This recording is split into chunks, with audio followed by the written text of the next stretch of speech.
आप देख रहे हैं MSG न्यूज।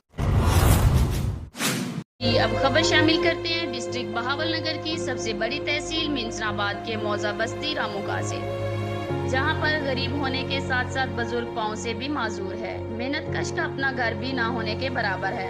माजूरी के बावजूद मेहनत से काम करना फख्र समझता है। हुकूमत की तरफ से किसी किस्म की कोई माली इमदाद नहीं की गई। घर की छत और चार दीवारी भी ना होने के बराबर है। गुर्बत में डूबे बुजुर्ग की दास्तां सुना रहे हैं हमारे नुमाइंदा गुलाम मोहिउद्दीन वट्टू। जी गुलाम मोहिउद्दीन वट्टू, तफसील से आगाह कीजिए।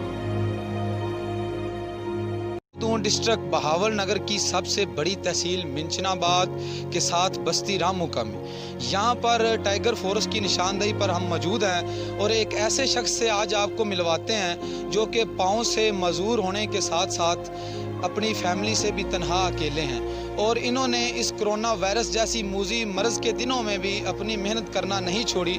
लेकिन तब्दीली सरकार ने इसके साथ ना ही इसको एहसास प्रोग्राम में शामिल किया गया है, ना ही बेनज़ीर इनकम सपोर्ट प्रोग्राम में इससे, ना ही ज़कात फ़ंड में इनको पैसे मिलते हैं। आइए अहमद अली नामी इस शख्स से आपको मिलाते हैं। जी अस्सलाम वालेकुम। वालेकुम सलाम जी। कोई अपन फंड नहीं मिला, ना बेनज़ीर मिलो, ना कोई पाकिस्तान मिलो, ना लानी ना देनी, ना वज़ीर आलम साहब मिला है, कोई किसी पास भी नहीं फंड मिला अपन भाई।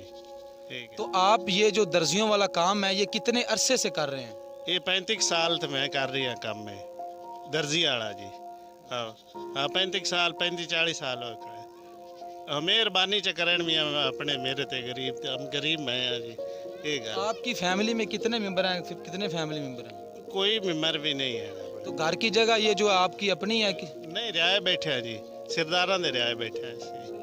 वाकई मसाइल पर नजर है। MSG न्यूज की मजीद खबरों के लिए देखते रहें MSG न्यूज।